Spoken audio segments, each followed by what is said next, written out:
I am especially delighted to introduce to you and spend some time with a remarkable individual that I had the opportunity to get to know a little bit this summer during an event we did together, Swami Sarvapriyananda. It's been a real honor. I've been looking forward to this for months, but I will read a very short bio about this amazing individual, and we're just going to jump right in. There's so many things that I want to discuss with them. So Swami Sarvapriyananda is a Hindu monk belonging to the Ramakrishna order.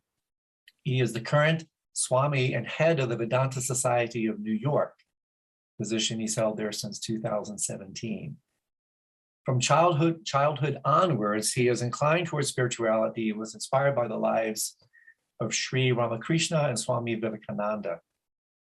His family is also devoutly religious. His parents and grandparents were initiated devotees in the Ramakrishna order. And I love this about you, Swamiji. He said he has stated that his first goal in life was to become a pilot, and the second was to find God. And I think in a certain way, you can become a pilot to fly towards God, right? He becomes your co-pilot. So my dear friend, it's so great to have you. Oh, one thing I also wanted to say to my community, one of the reasons I'm particularly thrilled to have Swamiji with us is because he has taken it upon himself to really soak in Western philosophy, scientific doctrines, and also Buddhism. Last year, you studied extensively with Professor Garfield, I believe, studying Madhyamaka and the teachings of Nagarjuna and Emptiness. And so I'm continually impressed with your willingness and ability to spread out across all these various disciplines to augment your own understanding and basically to develop your skill set to communicate with especially Westerners. So I am extraordinarily honored and thrilled that you've taken the time to spend to talk to us this morning. Thank you so much. Thank you for having me, Andrew. It's a pleasure and a privilege to be on this forum with you. Thank you. Thank you. My community, Swamiji, is largely predisposed towards Buddhism and the Tibetan Buddhist world. And so maybe we could start, if you don't mind, just a little bit talking about the relationship between Vedanta proper and then Advaita Vedanta. What are the similarities and differences, and what can we glean from both? As students of Buddhism, for instance, why would it behoove us to explore something like Advaita Vedanta? What can Buddhists learn from this noble tradition? So a couple questions in there. Well, yes, Vedanta literally means the end of the Vedas. Vedas, as we know, are the primary and the most ancient scriptures of the Hindu tradition. End of the Vedas does not literally mean physically the end of the texts, which we now call the Vedas, but the final or the highest philosophical spiritual teachings of the Vedas. And they are found in texts called Upanishads, which form part of the Vedic corpus. So one way we can define Vedanta is the spiritual knowledge that we get from the Upanishads. The Sanskrit definition which we memorized as novices was Vedanta Nama Upanishad Pramanam. The source of spiritual knowledge called Upanishads is Vedanta. Now, multiple commentators who explained the Upanishads in different ways gave rise to the various schools of Vedanta. So just for example, there is Advaita Vedanta, non-dual Vedanta. There is Vishishta Advaita Vedanta, qualified monastic Vedanta. There is Dvaita Vedanta, dualistic Vedanta.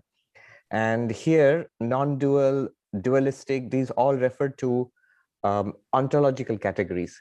How many realities are there in this universe? If it is one without a second, then you have Advaita. Well, it literally means non-dual, not two.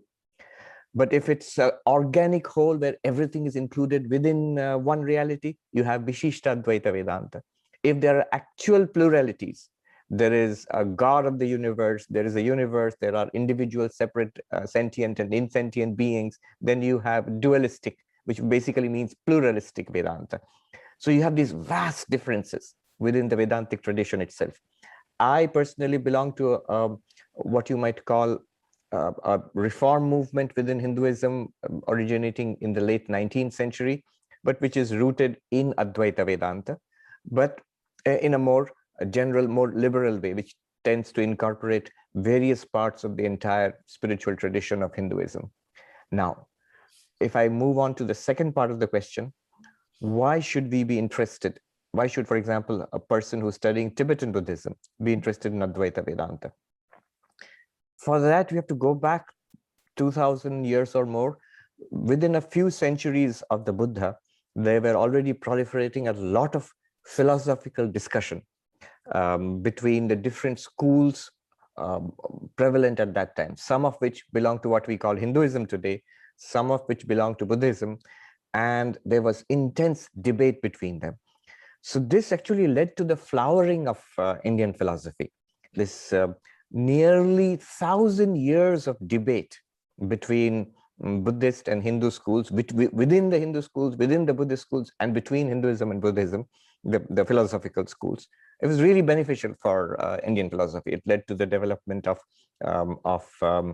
logic, of epistemology, metaphysics also, and discussions on ethics and ultimately the nature of spiritual enlightenment, freedom, and so on. So it's good to know the traditions against which, for example, your native tradition has been debating. And then you begin to see why you are saying, or we are saying the things that we are saying, or trying to prove. What are we arguing against? What are we trying to prove? These are very ancient systems of thought. So that is one reason. More so, we find strange, I would say, synchronicities, mirror image like thinking, which developed within these traditions. So if you look at just the language of Madhyamika and the language of Advaita Vedanta, what they're trying to say, I think it's so extraordinarily, almost eerily, like echoing each other. They're not saying, they're not exactly the same, but they're more like mirror images of each other. But sometimes they use exactly the same language. Nagarjuna uses language which is often Upanishadic. So one way of understanding one's own tradition is to not only look at the traditions which are different from it and have been engaged in debate and helped in the formation of your tradition, but which are also, which at least seem to be very similar to your tradition, and yet just that maddeningly little bit different, which actually throws a lot of light on our own understanding for our tradition. Let me give one example. Yes, I think a quote. Yes. Yes, please go ahead. Just one example, and I'll wrap this up. So how do I see, for example, the Tibetan Buddhist synthesis? Basically, there are multiple schools which have gone into what is Tibetan Buddhism today. Primarily, the Emptiness school and the mind-only school, the Madhyamaka school and the Vijnanavada school, or Chittamatra school. That synthesis and Advaita Vedanta. So how do I see them together? The way I see it is this. One misunderstanding of the Madhyamaka mind-only synthesis, let's just call it the Madhyamaka school. Consistently, the way the Hindu schools have attacked the Madhyamaka school has been as portraying it as nihilism, as they're saying that ultimately there's nothing, which is on the surface patently unfair, because again and again Nagarjuna and Chandrakirti and others have repeatedly said that's not what we are trying to say. We are not trying to talk about, asadvad and the non-existence of anything at all, the nihilism. No. So one way of misunderstanding, a common way of misunderstanding Madhyamaka is to say that they say nothing exists.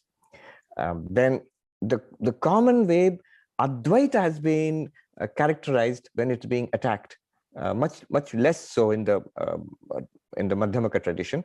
But when they have actually criticized Advaita or targeted Advaita, it has been as eternalism. There is something that you're talking about. Brahman, it's a thing you're talking about. Now, the way I put these two together is that if you correct these errors, then you begin to see both of them are talking about no thing.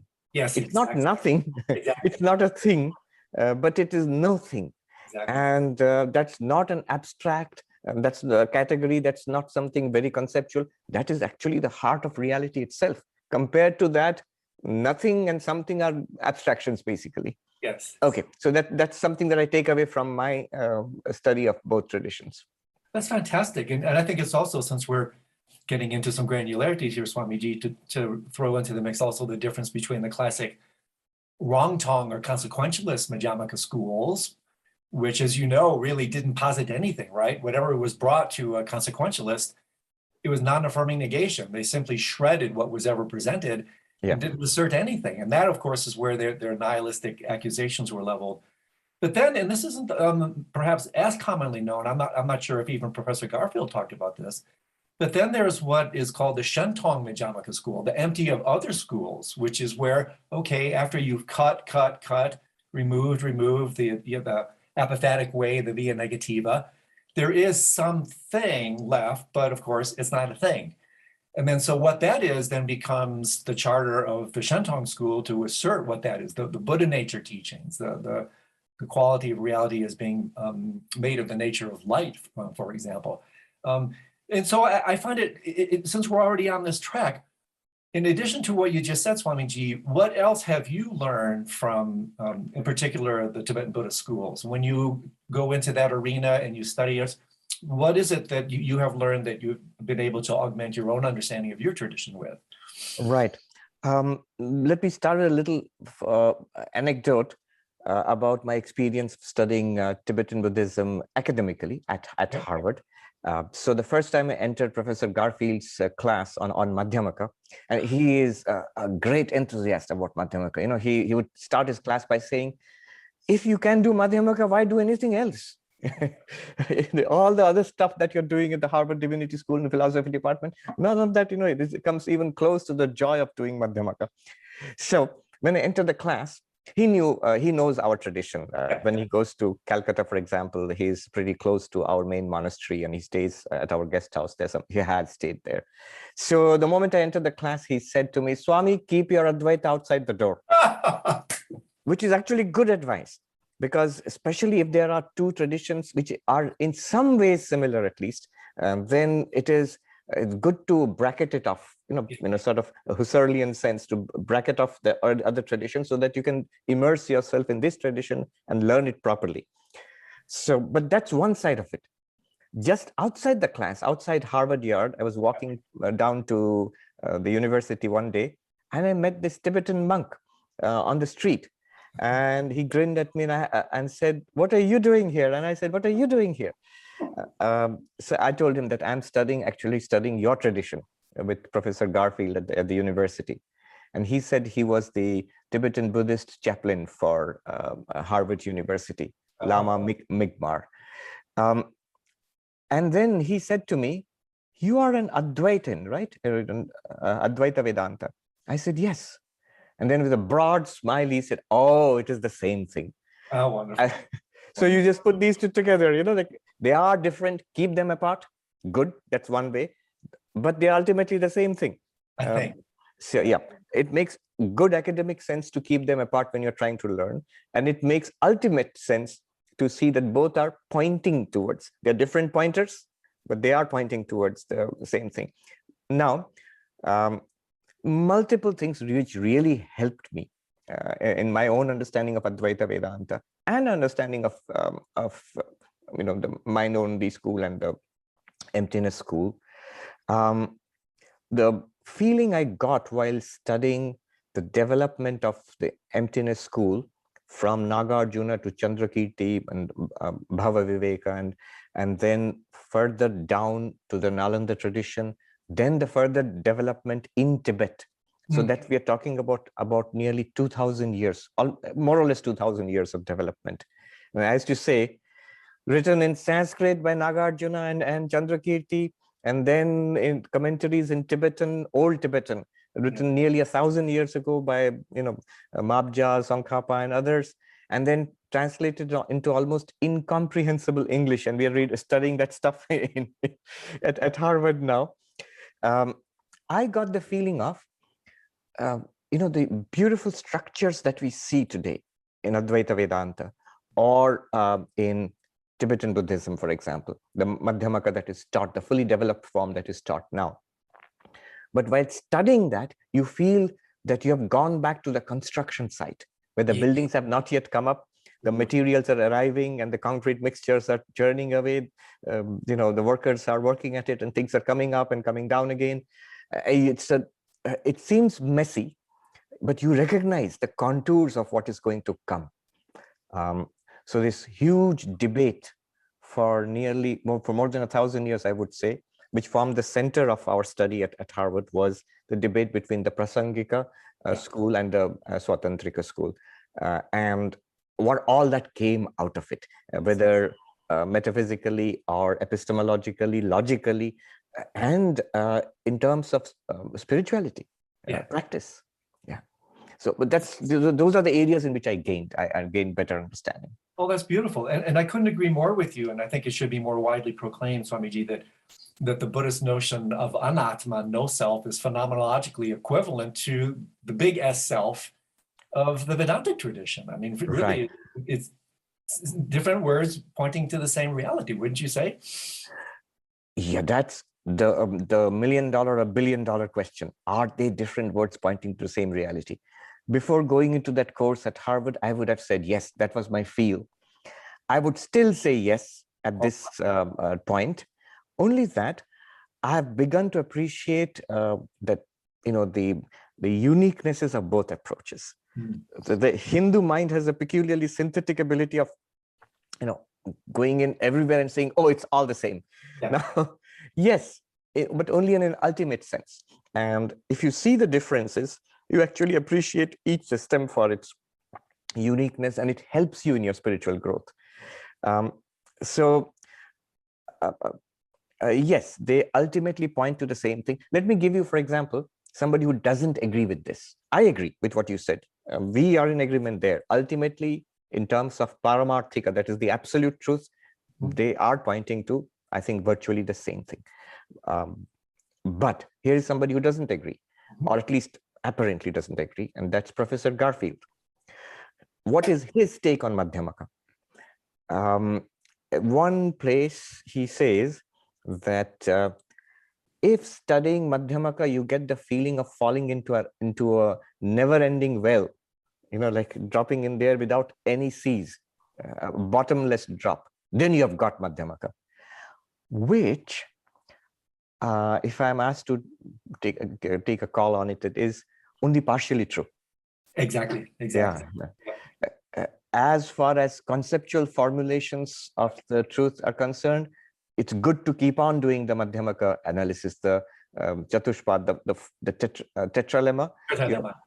You keep on applying it and dissolving it, so that each time it points back to something that you intuitively or self-luminously know to be the truth, which is already there.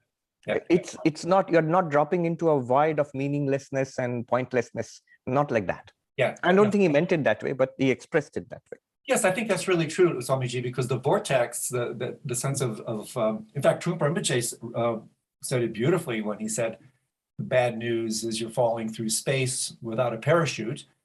The good news is there is no ground. And so on one level, what he's talking about is the vortex, and I would even say the chipper, those roadside chippers that chew up the wood. Yes. You're falling through a chipper, and your affective response to that is in fact one of annihilation or falling in descent. But that's only the annihilation of, like you said, returning to the construction site. It's the deconstruction of the concepts, the adventitious defilements. And that from a true perspective, it's actually, it's not a vertigo, it's a sense of complete freedom and relief. Because if you relate to it as it is without reference to the self, it isn't this cataclysmic event. That only comes about like a thunderclap immediately after the strike of insight comes the thunderclap of concept. And that's where some of the disquieting notions, I think, come into play. Wouldn't you say? I agree entirely. That was beautifully put. That is the deconstruction of the conceptual formulations which we set up. And the problem with the conceptual formulations is they're at least one step away from the truth. That's right. The truth itself is not amenable to being squeezed within any conceptual framework. And I think that's basically what Nagarjuna was trying to point out when he says, Shunyata sarva drishtinam, the emptiness of all philosophies. The emptiness of all philosophies is the emptiness of all philosophical formulations of the truth. Now, the danger in Advaita Vedanta, for example, is what the emptiness school would call the substantialist danger. Yes. That when you try to positively state the truth, you end up almost like implying there is an eternal, non-changing thing, which is the ground of the universe. You see, thing, ground, eternal, non-changing, they all sound pretty substantial. Yep. And though that's not exactly what is meant, but the mind takes it that way. We are predisposed to think in that way. And therefore, the emptiness dialectic is very useful you get a grasp on it, then quickly deconstruct it, and you're left with freedom, with the infinite. I couldn't agree more, Swamiji. But let me ask you this, since I love the depth that we're reaching right away.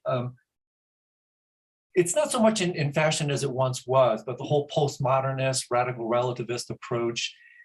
Do you, in fact, from your understanding of both Buddhism and Hinduism, does reality, in fact, bottom out? Is it an infinitely sliding scale, or does reality fundamentally bottom out into whatever, no thingness, light, or some matrix of reality, which I believe in your tradition you refer to as pure consciousness or pristine consciousness? So is there some kind of end to the descent into reality? I mean, is there a point where we can say truly absolute truth is in fact the nature of things? Let me give a simple answer first and then complicate it. Okay. Simple answer is yes. Yeah. If you ask me to be straight and put it out there straight, yes. And I think both the emptiness school and Advaita Vedanta are also, they give that simple, direct answer. There is an absolute truth. That is, I'm literally quoting Nagarjuna here. When he says Buddha taught two truths, one the absolute, one the relative, Paramarthika and Samritti Satyam. And the relative truth is relative only to the absolute. It is helpful. It is practical. It is helpful. It helps us to live our day-to-day lives. And most importantly, it helps us to access the absolute truth. Yes. Nagarjuna says, Samritti manashritya paramartham nadi gacchati. That means, this is from the Madhyamaka Karika. Yeah. Without the support of the relative truth, the transactional truth, nobody ever comes to the absolute truth. And that's the importance of the transactional truth, ultimately. And Advaita Vedanta would agree totally there. Now, complicating that is, let me give an example which I'm fond of, is that of gold and ornaments. Do ornaments bottom out? Ultimately, if ornaments are not the ultimate reality, they're made of gold. So if you just take the ornaments side of it, do ornaments ultimately end up in an absolute ornament? Do they end up in a fundamental ornament? No, they don't. If you are going to stick to ornaments, jewelry and all, you're going to go down a slippery sliding slope to endless, going from one thing to another. None of them are fundamental. None of them are ultimate. There is no ultimate necklace or tiara or ring. They are all grounded in something which is not an ornament. If one grasps that, there is an entirely different category of reality, which is called gold, then you have found the ground.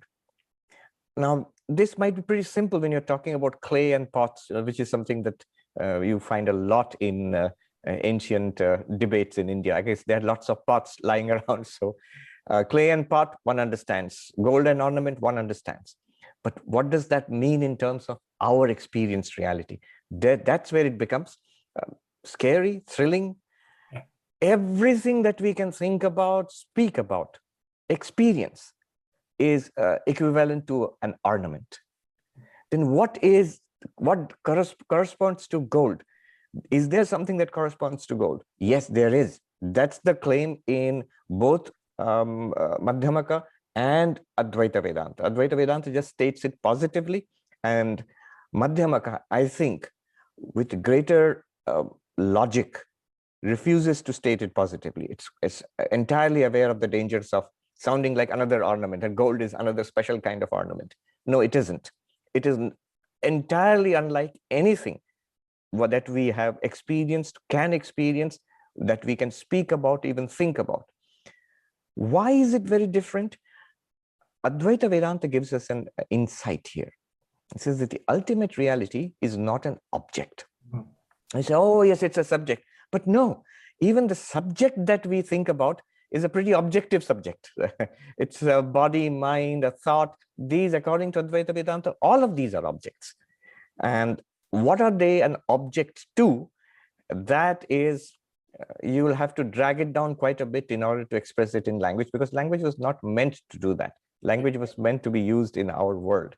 So that reality, which is a non-objective reality, and you see, all this language makes it a little dicey, because to our modern way of thinking, non-objective means subjective, not so real, something to do with maybe the humanities or something to do with individual fantasies. Not at all. From an Advaitic perspective, that is the reality. The objects are like dreams compared to the pure subject or pure consciousness. One philosopher, Professor Arindam Chakravarti, whom I consider to be maybe the most brilliant living Indian philosopher, he teaches at the University of Hawaii. Maybe you should have him on this show sometime. I'd love to. Yes.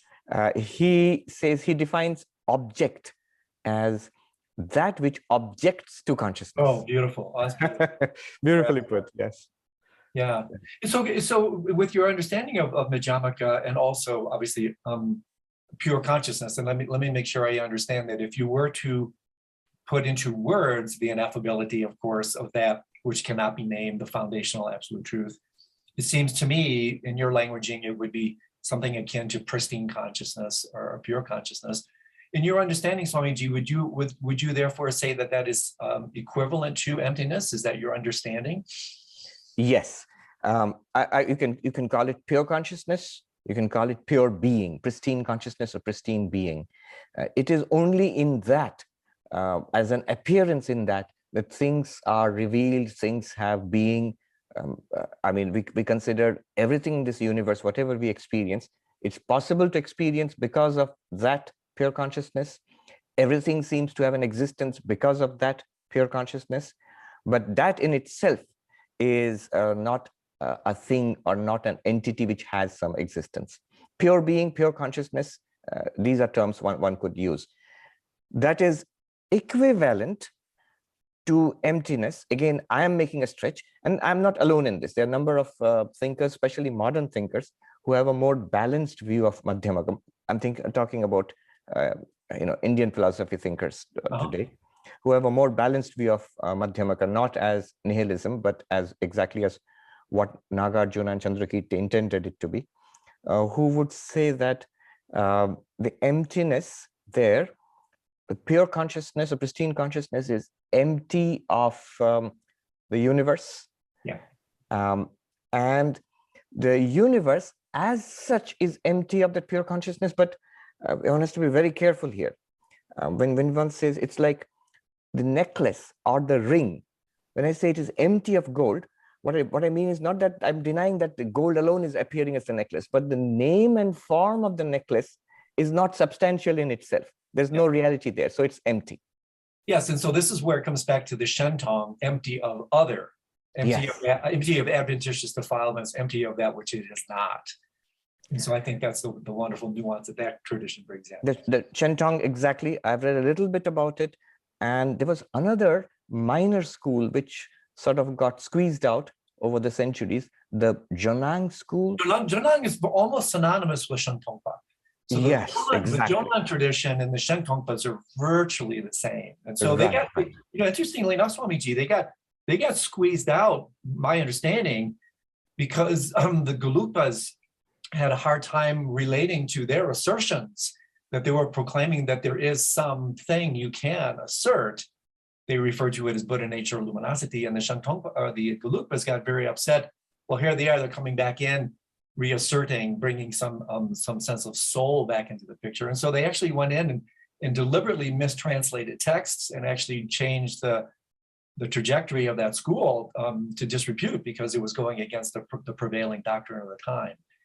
But right. I think this, what I wanted to say one thing here that I think is very important. I've heard you mention this earlier. It's both an Indic and a Buddhist pedagogical approach that is critical here, because we're still talking, and you're intimating the notion of going beyond concept. But in Buddhism, it's called the three prajnas, the three wisdom tools: hearing, contemplating, meditating. it is only within the filtration. Sometimes I talk about a Swamiji as this filtration and purification system that takes place when you wake down, when you drop below the conceptual proliferation into a more contemplative, embodied understanding and then experience, and then finally completely non-conceptual knowing, true gnosis at the level of meditation. And so it's not a sophist proclamation to say, oh, if you can't put it into words, it doesn't exist. No, words cannot express this. And so the only way to really know this in a Gnostic sense is actually through deep meditation. Yes. I was delighted to see this. The three wisdom tools, they correspond exactly to the three components of Jnana Yoga, the path of knowledge in Advaita Vedanta. Shravana, Manana, Nididhyasana. Shravana means literally hearing. Yeah. Manana means reflection or reasoning. And Nididhyasana means this special technique of meditation. And what are the purposes of these three steps? The first step, Shravana, you can summarize it as, what did the teacher say or what did the text say? If I can answer that question, I have completed the first step. I have the teaching. So to get the teaching, and this is so important because you cannot proceed without the teaching. Right. What often happens is I get a little bit of teaching and a little bit of my own imagination, some preconceptions. That won't do. I must download the information as it is. So that is the first step of hearing, Shravana. And here when I teach these days, I often use a Tibetan Buddhist instruction. It seems I was reading somewhere, the novice master comes into the class, and before the beginning of the entire teaching, he says how not to listen. Don't listen like an upside down pot. Pots again. Don't listen like an upside down pot. Don't listen like a leaky pot. Don't listen like a dirty pot. An upside down pot doesn't collect any water. Whatever you pour, it flows away. So don't listen like that. Nothing goes in. Don't listen like a leaky pot.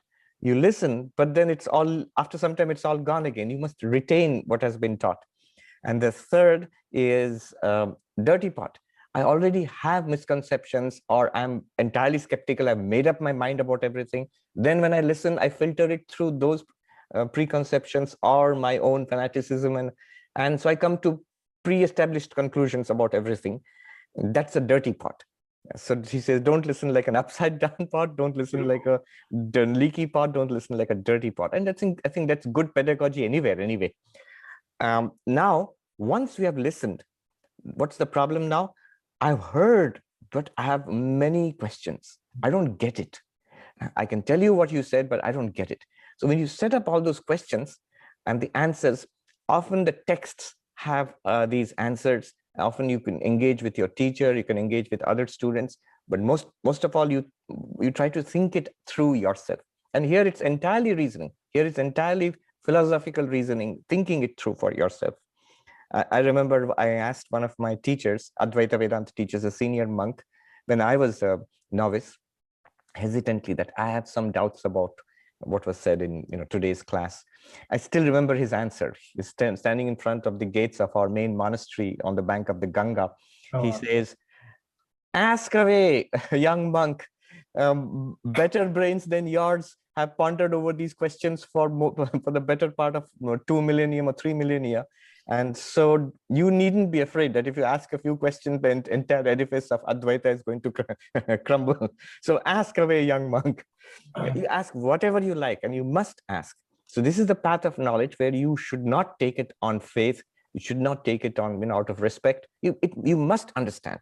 It's no use saying that, yes, E is equal to MC square. MC square is perfectly all right with me because you are great, sir. My professor is great, and therefore I believe it. Won't work. Then the end of that stage of mananam is reached when you say, I not only know the teaching, but now I get it. I'm convinced. I'm sold. I've got complete clarity. Now that complete clarity, then what remains? It still remains that someone might say that I get it, but it's not a living reality to me.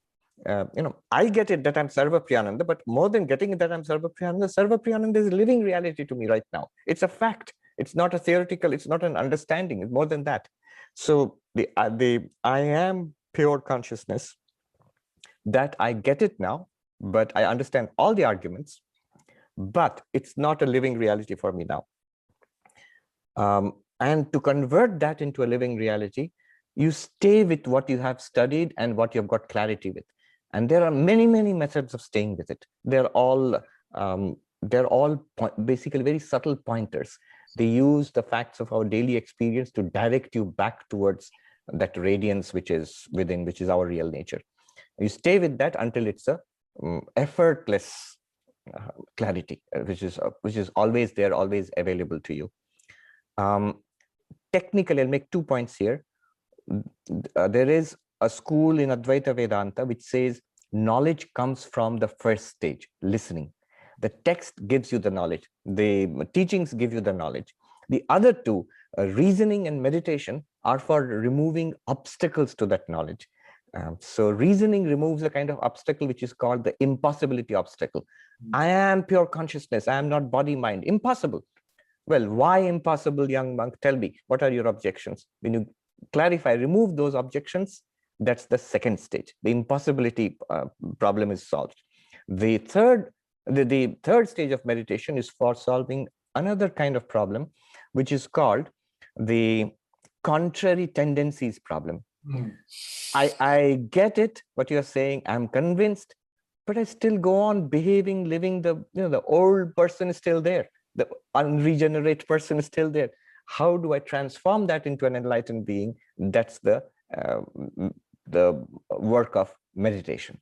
Beautiful. So yeah, so wisdom tools, perfectly all right, and that's wonderful. That's exactly what is done in Advaita Vedanta. Yeah, and I think the other thing that's I think is important here, or should be known, is that for some people who may challenge the first step, like the extremists who are more interested in pure so-called spiritual meditative work, well, I think it's incredibly important to retrofit in a certain way one's understanding, because this happened to me personally. You can absolutely positively have spiritual experiences without the proper understanding, and then things can really become unhinged. It's like R.D. Laing famously said, the mystic swims in the same ocean where the psychotic drowns.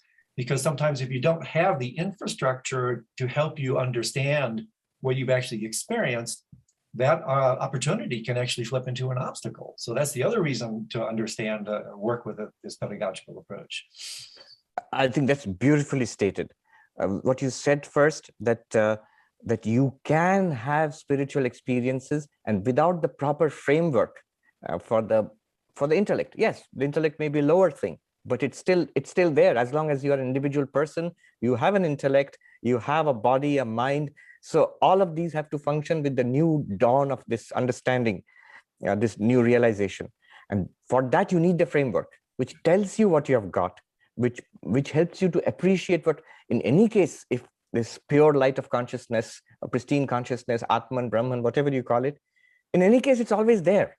So what's really important is to point it out and then appreciate it for what what it really is. Sri Ramakrishna used to talk about the washerman. You have to imagine an Indian washerman who collects all dirty laundry and takes it to the bank of a river, and then washes it and scrubs it and uses a rock. So this washerman, he found a rather unique rock, which was actually a big diamond, and he didn't know what it was, and he used it for scrubbing dirty clothes. Until there's a long story. He goes to different people and they offer him different amounts of money for it, until he goes to a diamond merchant who says, "My man, you've got the most magnificent diamond in the world. I'll give you millions of rupees for it." And so all the wants of the washerman were removed forever. Now we already have that diamond, and we are like that washerman, using it to scrub dirty laundry. We're using it to see, hear, smell, taste, touch, to love, hate, to fight wars, to be unhappy, to do samsara with it. But to appreciate it, one needs that teaching. One doesn't need more and more spiritual experiences. One needs this teaching. And from the other end, the problem is a tradition like Madhyamaka or Advaita Vedanta is also highly intellectual. So the opposite correction is also necessary. And this also, again, from the Tibetan tradition. I was reading somewhere, the Tibetan master says to the advanced practitioner, Yes, you and your guru are the same reality, which you have realized, and yet never cease to have respect for your guru. Yes, it is the same reality in samsara and out of it, but never give up the opportunity for a retreat when you get it.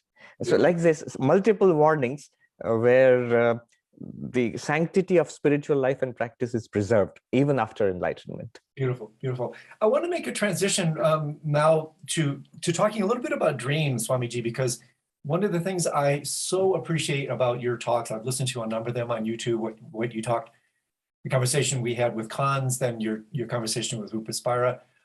The role of dreams in Advaita Vedanta is extraordinarily impressive. And then after your reference, I read and studied the Mandukya Upanishad, and I realized the centrality of dreams in that arena. And obviously it's of such importance in the Buddhist tradition. For goodness sake, the Buddha is the awakened one.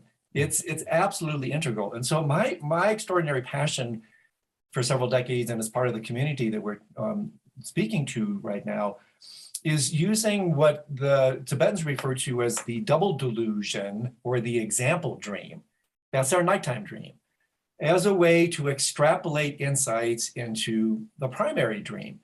And so talk to us a little bit about it. And I have some more specific questions here, but as a kind of a general overlay, talk to us about the importance, the centrality of the dream analogy in Advaita Vedanta, and why you often use it as one of your principal heuristics, one of your principal teaching tools. Right. With your permission, before I jump into that, a couple of points I'd like to make about what I got from it, and it's related to the dream example. Actually, that's what brought it up in my mind, which I got from Professor Garfield. Otherwise, I'll forget. Okay. One thing which came out of that entire course was it was the contributions of Tsongkhapa. Oh yeah. This continuous stress upon the emptiness of all things, and there is this corresponding thing in Advaita Vedanta where you talk about the falsity of the world appearance, and the very word thing about the appearance. The word used there is mithyatva or falsity, and in emptiness school it is shunyata or emptiness. Now we can go off on two different directions which both are problematic. One is the direction of overemphasizing the emptiness part of things, that it's all empty.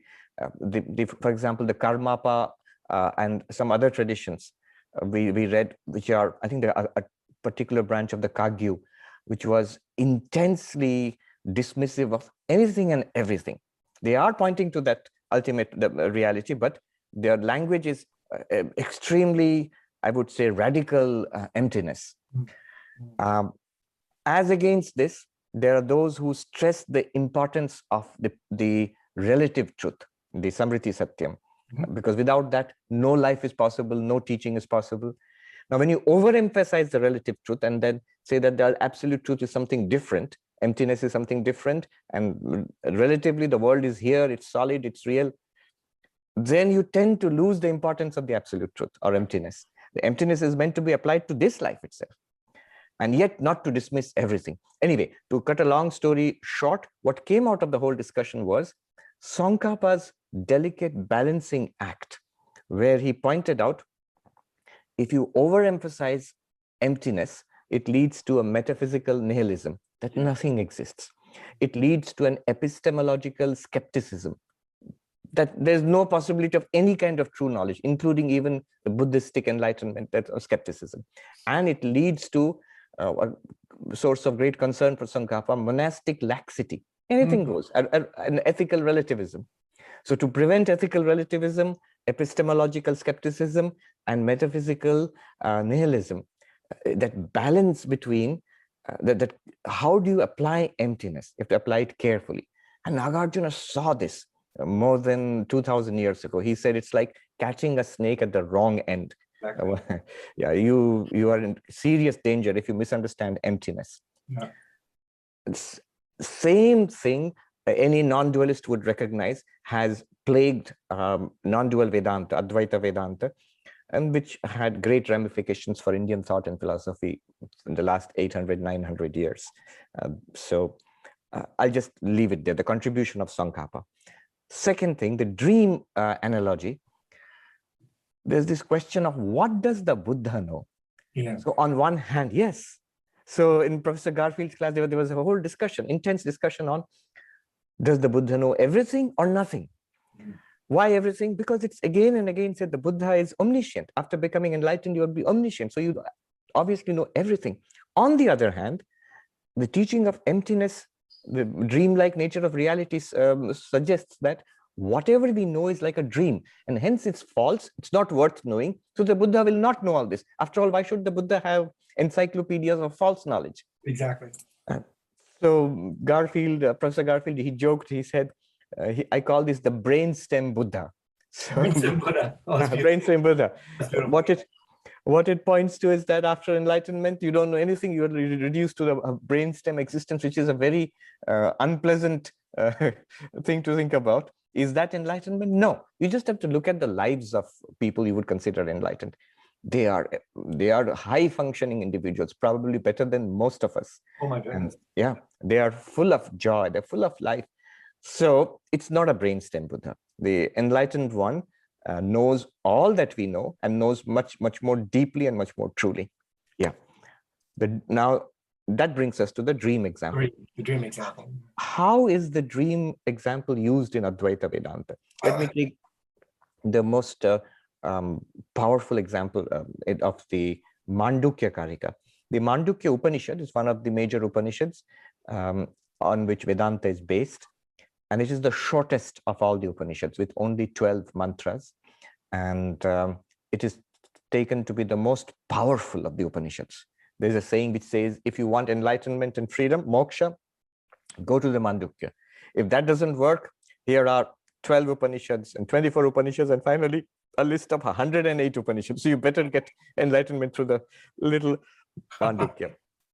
Shankara's teacher's teacher, Gaudapada Acharya, he commented on the Mandukya Upanishad. In fact, he embedded the Mandukya Upanishad in his commentary called the Mandukya Karika, which is a commentary in 4 chapters. The second chapter of this commentary on the Mandukya Upanishad, the second chapter is based entirely on the dream example. So there, Gaudapada leverages the dream example to point to the appearance nature of this universe. Yeah. So he uses the dream example to point to the falsity of the universe, because according to Advaita Vedanta, Brahman alone is real. The universe is an appearance, it's false. And you are none other than that absolute Brahman, that you are that absolute reality. So Brahma Satyam, Brahman alone is real. Jagat Mithya, the universe is an appearance. And Jiva Brahmeva Napara, you, the sentient being, are none other than the absolute reality. The world is an appearance. What is the purpose of this teaching? And that's the purpose of the dream example also. There is a preliminary purpose, there's a deeper purpose. The preliminary purpose is to help you to turn your attention away from this bewildering, bewitching world appearance, which absorbs all of us. You need to step back. Enlightenment requires you to step back, to cut off, at least temporarily. It requires you to go away temporarily. We'll come back later. But so that going away, that stepping back, that looking away from it, that requires you to believe or to see this world as an appearance, to understand the appearance nature of this world. If you see it as a movie, you won't take it all that terribly seriously. So that's the preliminary point to help you. The term used is vairagya, dispassion for this world, a kind of serenity about whatever happens in this world. That itself is a very valuable thing. But that's just preliminary. The main purpose, the deeper purpose of the dream example, the teaching about the falsity of the world is a pointer to reality. So when I say, then the classic example of the snake and the rope, and at dusk, somebody sees that there's a snake there. It isn't a snake, it's actually a rope. It looks like a snake, and this person thinks it's a snake and he gets scared. So that's the classic example. It's not a snake, it's a rope. It's not a universe, it is Brahman, the absolute reality. This right here is the absolute reality. Now the question would be, where is the rope? Mm. It's what you are seeing as the snake. Mm. So the teaching that the snake is false is a pointer to the reality of the rope. That which you experience as the snake is false. It's not a snake, but that very thing is the reality called the rope. Mm. Similarly, that which you are experiencing as samsara is actually an appearance. It's not an absolute reality. What is reality lies right there. So it's not a separate reality. It's something else called Brahman, Atman, a thing, a God. It is this very thing itself. The moment we separate it, we get, the dualistic religions, beautiful traditions, the theistic religions, a God of the universe, separate from the universe. But then that leads to endless problems. Then you're caught in the cycle of trying to prove such a God. Alan Watts, he calls it, when you say that here is a pot, but there's a greater reality of this pot. It's called clay. And if you say the clay is different and the pot is different, he calls it the crackpot theory.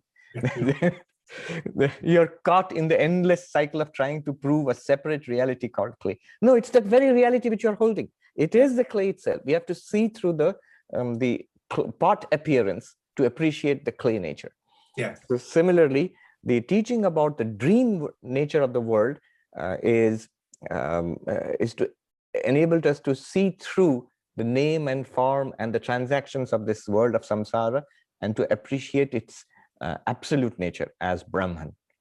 Beautiful. Yeah. So that's the purpose of the dream example. So I just had one comment on what you said earlier, then I want to follow this a little bit deeper even. That on one level, grabbing the snake by the wrong end, on one end, is basically the tendency to reify even emptiness. And so therefore, the emptiness of emptiness is also critical. The emptiness itself is also empty. You can't even hang your hat on that is central to this, because otherwise we have this tendency to put our allegiance into that, and that becomes an even more subtle. I mean, I'm not sure if it was Nagarjuna, if you believe in emptiness, you're incurable. Yes. You have to even transcend that. But Swamiji, I want to go even deeper with the dream example, because for me, I agree wholeheartedly with everything you say. In fact, on one level, I relate to what you were asserting to with this notion of my languaging of the Buddha as the awakened one. I really tried to look at what did he wake up from and what did he wake up to. Well, he woke up from the nightmare of reification. And he woke up to the illusory, empty, dreamlike nature of reality. And I think that to me is an important way to look at the kind of the Buddha trajectory altogether. And to me, this lends an even deeper inquiry that I use as a type of investigation. And I want to see how this lands with you, because to me, this is one of the deeper gifts of the dream yoga tradition, is how that, let's say, when we're lost in a nighttime dream, again, this is the notion of using the double delusion as a way to gain insights into the primary delusion. For me, Swamiji, it's when I'm lost in a non-lucid dream, because I bring my samskaras, my habitual patterns with me, I just naturally reify a dream object. And then in an unexamined way, by immediate implication, I reify a dreamer. And then, of course, there has to be some kind of connectivity between the two, i.e. consciousness. And so Buddhism refers to this as a kind of threefold impurity: subject, object, and consciousness connecting. Well, my proclamation is consciousness in Buddhist languaging, and this is where it's a little bit different from your languaging.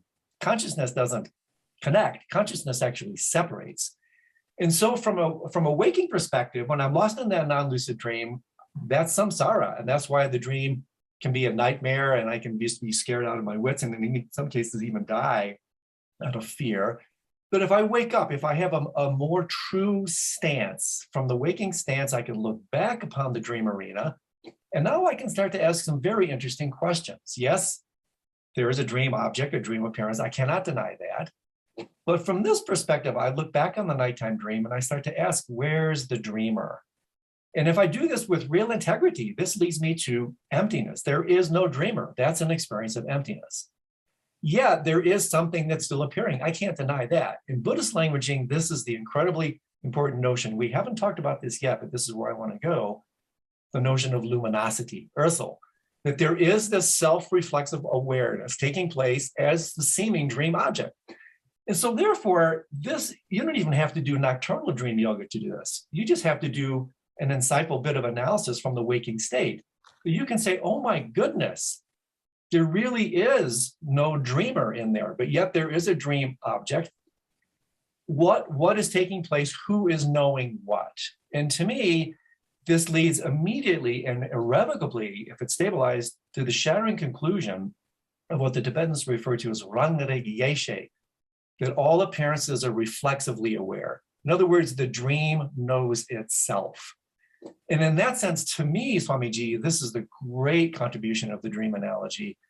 And I think by extrapolation then, and I'll pause to get your comments on this, the only reason we haven't come to the same insights in this primary dream is that we have not yet found a stance, the absolute reality, upon which we can look back and make those same type of insights. In other words, we haven't retreated yet to a truer, more authentic reality upon which we can look back upon this and say with as much conviction as we said about the nighttime dream, oh my goodness, this is a dream, in that same kind of epistemological way. So I know I threw a lot of noodles on the wall here, but I really would love to get your thoughts and opinions on that, because I think to me, this is the central gift of the dream analogy in the Buddhist tradition. I think, Andrew, you've hit the nail on the proverbial nail on the head. It is, I would sign off entirely. Any classical non-dualist Advaitin would sign off entirely on the entire range of what you have said. But before I jump into that, one thing which you said at the very beginning, the emptiness of emptiness, you know, how delightful that is to an Advaitin's ear, because one of the topics which an Advaitin comes to after intensively discussing the falsity of the world appearance, called mithyatva, falsity, is the falsity of falsity. You see the curious, I'm not even trying to conflate the two. Let's keep emptiness of emptiness and let's keep falsity of falsity. But one cannot mistake the curious echo nature of these concepts, the language. They seem to be saying exactly the same thing. The development of thought seems to be exactly in the same direction, and they seem to be pointing exactly in the same direction. So falsity of falsity, emptiness of emptiness. And yes, you're also right when you said Nagarjuna in the Madhyamaka Karika, he says that it is an incurable thing if you take emptiness itself to be another kind of reality. Emptiness is being used to point out something. Similarly, falsity of the universe is being used to point out something. All right. Now the dream, the use of the dream example. Correct. I know in Tibetan Buddhism, there is pretty sophisticated development of using lucid dreaming to do dream yoga. I don't think there is much of that in Advaita Vedanta, but in Advaita Vedanta, what they do is, what you pointed out, all it requires is in the waking state to sit back and calmly reflect upon what happened in the dream state and to make a breakthrough there. So briefly, what Gaudapada does in the second chapter of the Mandukya Karika is, first of all, he makes sure in a couple of verses that we are all on the same page. The dreams are not real. Dreams are dreams. We say we agree to that. We say you do, but I don't want to leave any door open for some guy who'll come in later and say, but dreams are real too. Not that. And then once having made sure that we all agree that dreams are false, then he proceeds to erase the difference between our sort of common sense difference between the waking and the dream. What Gaudapada wants to do is, what dreams are to you from the waking perspective, that the waking is to that luminosity, that pure consciousness. I'll repeat that again. Yes. What was the dream to the waking perspective? That common example, common understanding which we all have without any philosophy, without any Buddhism, Advaita, we all say that, oh, that was just a dream. Thank God that was a dream. If it was a nightmare, if it was a dream in which I got $1 million in a lottery, I would say, oh no, that was a dream. But in both cases, good or bad, I'm sure that the dream is something that is less real than my present waking. Exactly in the same way, this waking universe is an appearance compared to that pure consciousness, that luminosity, that radiance. That's exactly what Gaudapada wants to show. But his approach is to sit in the waking and look back upon the dream, and then begin to see that this waking is not all that different from the dream itself. And he takes up objections. Tell me why you think the waking is special, unique, real, and the dream is not real. So somebody says, well, for example, things work here. If I drink water here, it'll quench my thirst, but the water in the dream won't quench my thirst. And he says, you're making a category mistake. The dream water quenches thirst in the dream. And your waking water quenches thirst here. That's one objection. Utility doesn't work. And that's very important, because a traditional Buddhist objection, a criterion of reality in traditional Buddhist philosophy, in the Nalanda tradition, was practical efficacy. If it works, it's real. It's so similar to American pragmatism, for example, Dewey and William James and all. If it works, it's real. But the Advaitin replies, and I think the Emptiness school would agree, and mine only school also would agree, things work in dreams, and you say they aren't real. The second thing would be public experience. Well, the dreams are in your mind, but this world is a common shared public experience. We all share this reality. So this is real. And what you dreamt about is false because it is only in your head and we don't see it. But again, that's not true. In the dreams also, we had a common shared reality. When you were in the dream, you saw other people. Maybe you're sitting around having coffee on a cup of coffee on a table and chair, and all of those people in the dream, they saw the coffee and tasted the coffee and saw the chairs and table. There was no dissonance there. Nobody in the dream said, hey, it's all in your head. I don't see anything here. So it was a shared reality there too. It's only after waking up we say, oh, I see, there was a dream. So in dreams, and we understand that now with virtual reality, we can all enter into a common shared reality which doesn't exist in this waking world, and computers can generate it for us, like a Matrix movie and things like that. Yeah. So common public experience, that also is not a criterion where you can distinguish waking and dream. Similarly, the idea of inside and outside. Dreams are your imaginations. They are entirely in your head, but the people are there outside, the things are there outside, that's waking. But that's not true. In dreams also, we have the distinction between outside and inside.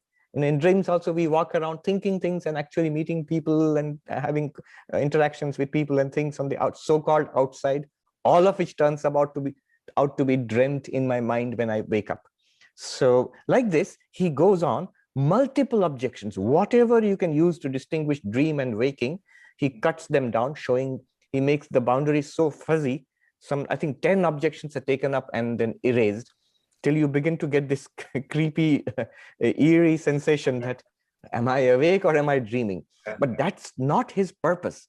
His purpose is now, sit back and notice that the dreams are an appearance in consciousness. So is this waking an appearance in consciousness. This appearance and that appearance are not fundamentally different from the perspective of consciousness itself. Now, just as a side note, what leads to confusion, for example, is consciousness is a translation of, in Buddhism, of the Vijnana Skandha, one of the 5 pillars or aggregates of personality. Here in Advaita Vedanta, you make a difference between pure consciousness, or which is called this unlimited luminosity, and the empirical consciousness. Empirical consciousness comes and goes, it is momentary, it rises and falls, and it is not ultimately real. Completely, the Advaitin agrees with the Buddhist analysis of the Vijnana Skandha, the consciousness aggregate. So finally, what you said, very, very important. If you say there are just 2 pillars of the philosophy of not to, non-duality has 2 pillars. One would be the appearance nature of everything, falsity. The other would be self-luminosity. Yes, exactly. Yes. Everything then ultimately is the self-luminous display of this pure consciousness, or the Buddha nature of all things. Advaita would sign off on that without any hesitation. In fact, there's a great deal of discussion of what is self-luminosity. You use self-reflexivity. There I have to be careful. It was hammered into me by at least two professors at Harvard, Professor Garfield and Professor Patil, who teaches Indian philosophy there at Harvard. It is a bugbear for all philosophers. They will not admit self-reflexivity. A knife cutting itself, you are standing on your own head. Impossible. Such things don't exist. Yeah. So that's why in, I think, mind-only school and in Advaita Vedanta, the technically correct translation would be self-luminosity. It is not that consciousness knowing itself the way I know this pen, not like that. Exactly. It is a self-revelation, a self-shining forth. Yes. Upanishadic language is very poetic. It says that shining, everything else shines. By its light, all is lit up. Yes. You, that luminosity shining, then the mind shines after that. And the sense organs are lit up. And the mind and the sense organs reveal a so-called external world. Exactly again like the dream. You are there in your dream, you have a body and you have a mind and you have sense organs and you see things, hear things, smell, taste, touch things. And yet when you wake up, the whole thing, the objects that you saw in the dream, the body that you had in the dream, and the mind and the sense organs and the experiences you had in the dream were all appearances in the dreamer's mind. Yes. Yes. Well, this is, I have to just keep biting my lip. I had so many excited comments and statements on what you're saying here. This is beautiful. I mean, on one level, Swamiji, it's as if when we're talking about emptiness in the Buddhist tradition, emptiness is never devoid. So we were talking earlier about what is left when we cut, negate, back to no thingness, to emptiness. Well, that emptiness is not nothingness. It's actually emptiness is fullness. Yes. Empty of self means full of other on that level. But emptiness also really means is always inseparable from luminosity. They're not two different things. They're the same. Right. So that's what therefore the Shenpongpas or the Jonans then assert, that luminosity. What actually is that light? And so here, this is what now we're really getting to it, because I want to really explore this with you, Swamiji, because to me now we're getting down to real non-duality. And I want to start with a little refinement in what you said. And this to me, these refinements are so subtle, but they're also cataclysmic. They're monumental in their subtlety and their implications. And that is that you talk about appearance arising in consciousness. I'm wondering, is it not more accurate to say appearance arising as consciousness? Because otherwise there's a subtle cosmological dualism going on. It's as if you somehow still have to return to some matrix. And so another way to say this, and I'm throwing a lot of noodles against the wall here, on one level, is in fact consciousness the essence or the source? Because if it is the source, there's a subtle dualism involved there. And when you use the languaging, appearance arising in consciousness, to me, that denotes this cosmological dualism. If consciousness is the essence, now we're talking about non-duality. So I'm wondering how that lands with you, because this to me is very subtle. I see this when I read both in non-dual Shaiva Tantra and Advaita Vedanta, the subtle languaging issue that to me is really actually very important, that the things don't arise in Buddhist languaging, awareness. What the Advaitas talk about is consciousness, pure consciousness. The Buddhists would probably language it as rigpa or awareness. And so things don't arise in awareness, things arise as awareness. And therefore, I'll pause there because this has really big time implications. I think, yes, we'll take it step by step here then. Yes, please. Yeah, because as you said, many things to be said about each point. They're all exciting. I was reading Lama Tulku Urgen. Oh, he's amazing. It's amazing. Yes, a Tibetan Buddhist practitioner recommended that you should read that. And I'm always struck by almost exactly, it's if not the same as the Vedanta tradition, at least a mirror image of that. But Professor Garfield and other academicians, they taught me to look for those little differences and concentrate on that. Those are always useful. They may be irritating, but don't paper over them. They're useful. That's where the rub is. That's where the rub is. Absolutely. Yes. Yeah. Yes. And you're right. One thing I've noticed about the Tibetan Buddhist approach is their extreme carefulness in regard to concepts and language. And then that's, I think, very helpful. It's not a matter of nitpicking or, being unnecessarily, particular about it, but it's spiritually helpful, actually. So, consciousness and appearance. In Vedanta, we say appearing to consciousness, one, it puts the appearance outside consciousness, as it were. Go deeper, appearing in consciousness, two, and appearing as consciousness. That's beautiful. Makes me want to stand up and applaud. Yes, and you can see there are huge ancient philosophies at each stage. Appearing to consciousness, you have the ancient Sankhya dualism, a very ancient system of Indian philosophy, which was already old by the time the Buddha came. The Buddha himself learned what might be called a proto-Sankhya and a proto-yoga philosophy from his teachers. So there, it's a dualistic philosophy. There is an actual real universe out there, something that a modern materialist reductionist scientist would be happy with. Material universe, everything is out there. And consciousness is a fundamental reality. And there are these two realities which somehow interact. So the universe appears to consciousness. And Sankhya stops there. Consciousness just needs to disentangle itself from its material entanglements, and then it's free. But these are two realities and they're separate. Then you have something like subjective idealism, where somehow the universe arises in consciousness. And there's still, as you said, there is always the seed of duality. You still have to explain why is it that there is an appearance, or there are these cycles of appearance and disappearance. Consciousness itself seems to be uniform and without any differentiation there. So why would these different things arise in consciousness? You go deeper into non-dual Vedanta, which says consciousness itself is there. But the language difference is interesting. You say the appearance as consciousness, and Advaita Vedanta would say consciousness as appearance. Oh, that's interesting. Consciousness appearing to itself. Yeah. Yeah, I'll leave it at that. Let's investigate it more. And what this leads to, and again, I think it's so central, Swamiji, because when we're really talking about non-duality, this is such common spiritual parlance these days. But what are, again, in the lens, and I totally agree with you about the elegance of the Buddhist approach. I mean, this is especially the Galupas, the Sakyas, the extraordinary emphasis on debate and precision and articulation. It's not philosophical armchairing. It's very rigorous way to take Manjushri's blade to really sharpen the mind, to take it into these very particular insights into the nature of reality.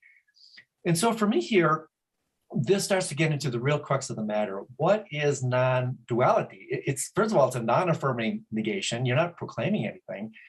That in itself is very important. That's very much in line with the Prasangika approach. But to me, Swamiji, and maybe we can talk about this, what it fundamentally challenges altogether is the notion of ontology, that there is no ontology. There's fundamentally only epistemology. That's all there is.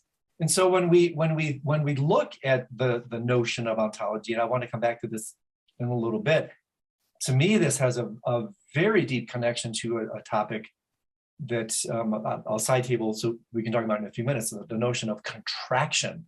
What is the role of contraction in the generation of a reified reality? But before we get to that, I wanted to throw that out before I forgot.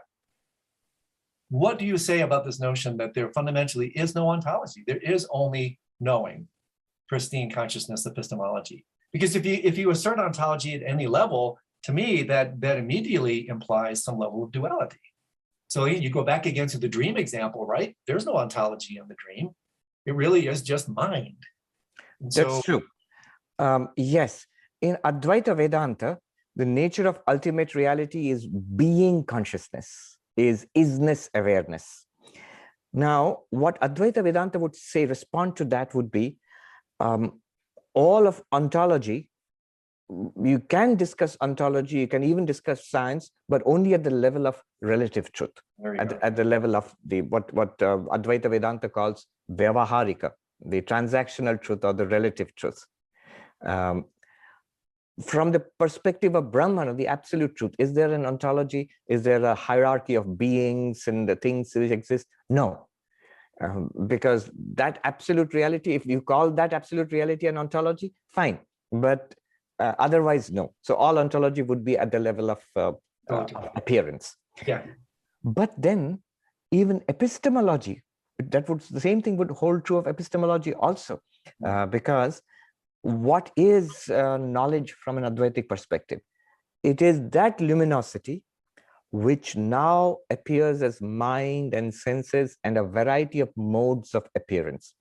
And then we talk about seeing, hearing, smelling, tasting, inferring about scriptural knowledge. All of that now appears at the relative level of reality. So from an Advaitic perspective, there is this little shift, little difference from the Madhyamaka perspective. Madhyamaka perspective can be seen as an entirely epistemological exercise and pointing to the reality beyond epistemology. Whereas Advaita would take both epistemology and ontology and show that ultimately there is no epistemology or ontology. It is that one unlimited being awareness. In Sanskrit, the definition of Brahman, for example, in the Upanishad is unlimited reality awareness. Satyam Jnanam Anantam Brahman. What is Brahman? Define Brahman for me. It is unlimited. Unlimited what? Unlimited being, unlimited awareness. Are they two different things? No, it is being awareness. And unlimited, what do you mean by unlimited? It's not limited by space, not limited by time, and not limited by object. There are no entities there also. So yeah, like in Arindam Chakravarti's phrase, objects are that which objects to the radiance. So there is those things are not real. They are appearances of that radiance itself. And so Swamiji, what is the role? This is a languaging I have not come across in Advaita Vedanta. I have come across it in Non-Dual Tantra. I'm deeply fascinated on this right now. The role of contraction in the generation of ontology and the generation of samsara, almost like an original sin. And I'm very interested in Advaita Vedanta languaging, or even your understanding of the Upanishads in that lens. What is the role of contraction in the generation of samsara? Right. This is a crucial point in which Advaita would be critical of, say, Kashmiri Shaivism or another Vedantic system called Vishishta Advaita, qualified monism. One way of looking at it is that there's this infinite reality which contracts itself, limits itself into a material universe, which reduces itself into a material universe, but somehow retaining its infinite free nature. That would be the Kashmiri Shaiva understanding. If you say, what is the fundamental difference between non-dual Vedanta and Kashmiri Shaivism? It's a fascinating study, actually. Kashmiri Shaivism, which, by the way, is a sort of umbrella term for a variety of thought systems, spiritual systems, which developed. Yeah, at least 5 schools, right? Multiple schools, which developed in Kashmir over a period of 700-800 years at least. And there were heavy Buddhist influences there. Yes. If you read the commentaries of Abhinavagupta and other Utpaladeva, you can clearly see they are in debate with Buddhist interlocutors. All right, so here are the big differences. In Kashmiri Shaivism, the world is real. The absolute reality is Shiva, it's real. And the universe, which is none other than Shiva, it's a vibration, it's a contraction of the infinite nature of Shiva. It's real too, which makes for a huge difference with systems like Madhyamaka and Advaita Vedanta. Advaita Vedanta, so that, for example, Kashmiri Shaivism would not give any importance to the 2 levels of truth. There's only one level of truth. There is this universe, which is a spiritual reality, which is a vibrating spiritual reality given to expansion and contraction, expansion into its freedom and contraction into this world. They will not say world appearance, this world, this universe. So Shiva is real and the world is real. How do you match the changeless and the ever-changing? And they say that Shiva is a vibrating reality. So consciousness has vibrations. They call it spanda, the doctrine of vibration. Yes, exactly. Yes. And so Advaita Vedanta would have a whole range of red flags which should come up for Advaita Vedanta when they hear all this.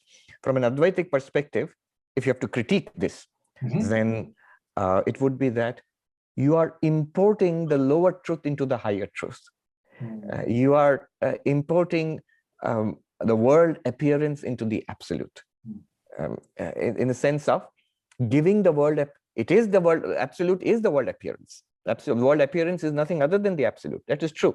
But it's almost like you're giving the world appearance a reality and the absolute a reality. Then you're putting the world appearance in the absolute in some sense. You're putting them at the same level. You're putting them in a continuum instead of a sharp break. In Advaita Vedanta or in Madhyamaka, there is a sharp epistemological break, jump between relative truth and the absolute. But if you want to make it a continuous reality, then it tends to, I would say, pantheism, the Kashmiri Shaivism. Shiva is this universe. So what's wrong with that? Well, logically, there are any number of, it would send all the monks' robes into a flap if you tell them these things. So, I mean, I can imagine the Gelugpa, the yellow hats, throwing in, like the hats in despair, probably at this kind of terrible inconsistencies. But the Kashmiri Shaivas are pretty blithe about these things. They may have a point. Their point may be, again, this is my understanding, is that you have argued it too much. You non-dualists or the Madhyamakas, you have taken reason beyond reality. You have followed reason through, there can be a thing as so much, as too much, cutting it too fine. You cut it too fine, you miss reality. If your reasoning is too crude, you don't grasp reality. Exactly. It might be, who knows? But the thing is, if you're going to follow reason, it's you have to be reason. If at one point, if you jump into magical thinking, then why do this exercise at all? Yeah. So, does consciousness vibrate? I mean, let me give a simple dialectic which a non-dualist, an Advaitin would deploy against this kind of thing. The vibration of consciousness. Is this vibration of consciousness, does it appear to consciousness or not?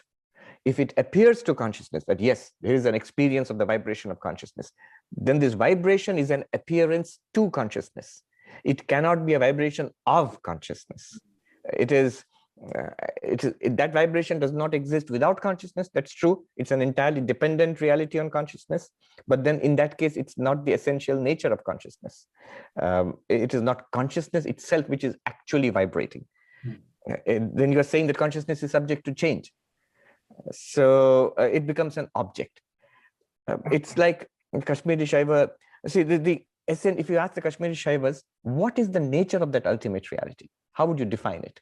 Would you define it as pure consciousness? They say no. That's what the Advaitins do.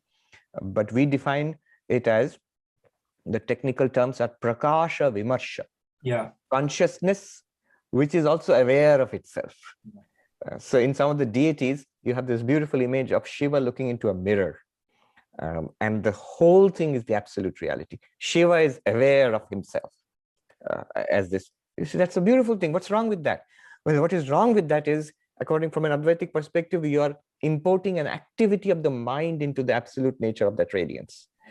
It's that radiance being aware of itself, not in that sense, not in the way you are thinking about it. Yeah. It's so nuanced. It's so elegant. It's so subtle. When you study Abhinavagupta or Temaraja, what do you learn from non-dual Shaiva Tantra? I mean, because I know you're a fan. I know you study it in great depth. You speak with such elegance about it. But in a little akin to like what you have learned from Madhyamaka, what do you glean from the Kashmiri schools that you find? Oh wow, this is great. We don't have this. They're saying this. Fantastic. There is an enormous amount to be learned from Kashmiri Shaivism. What I might call simply practical spirituality. You see, all my objections, if I were pressed to object against Kashmiri Shaivism, all my objections would be logical, would be philosophical, but not practical. One thing you run up against in Advaita Vedanta, for example, is when you're teaching it, and that's the purpose of it, you're teaching it as a path to freedom. often the reaction would be, okay, what do we do now? Yeah, And exactly. And Advaita Vedanta would sigh and roll its eyes and metaphorically and say that you listen again, you haven't got it. If you have got it, you wouldn't even be asking that question. What do I do next?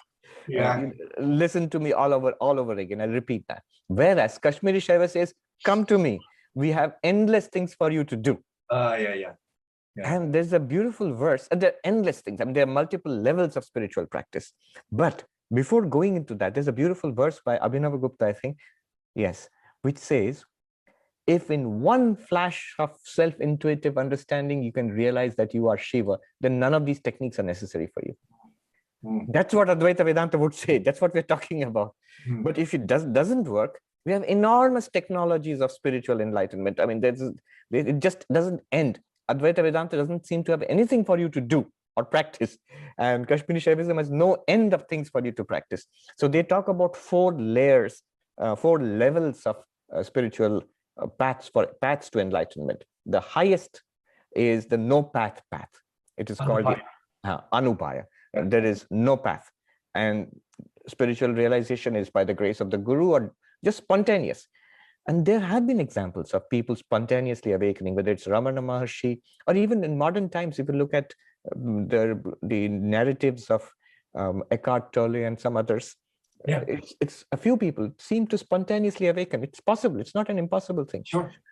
Of course, you can't sit around, wait for it to happen. So the next level of techniques is called the Shambhava Upaya, which uses Shiva as a support for spiritual practice. And if you see what is taught there, that's very similar to Advaita Vedanta.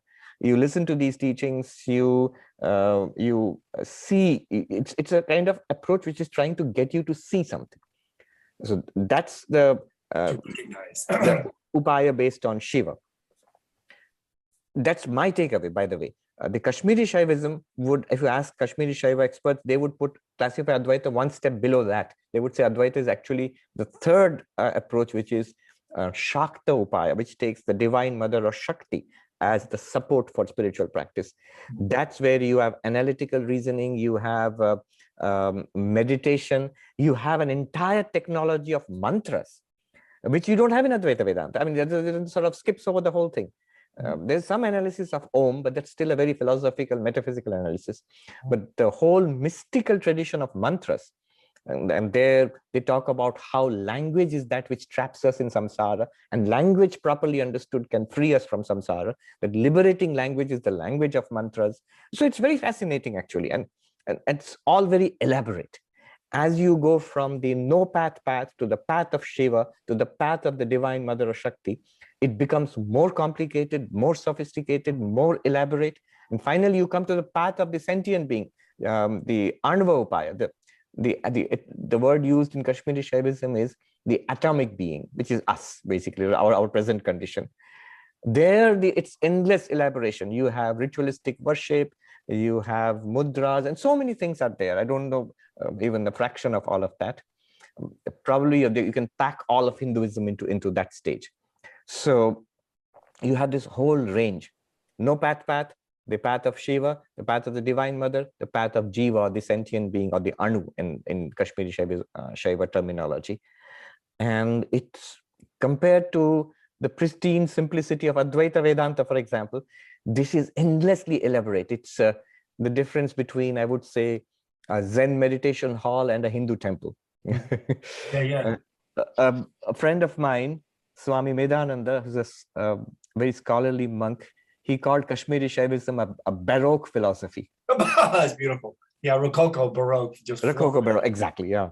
That's fantastic. You know, there's so much here that's completely resonant with my understanding of even the Buddhist approach, Swamiji, where it's very interesting that at the highest levels, the more advanced practices, the simpler the get, the less there is to say.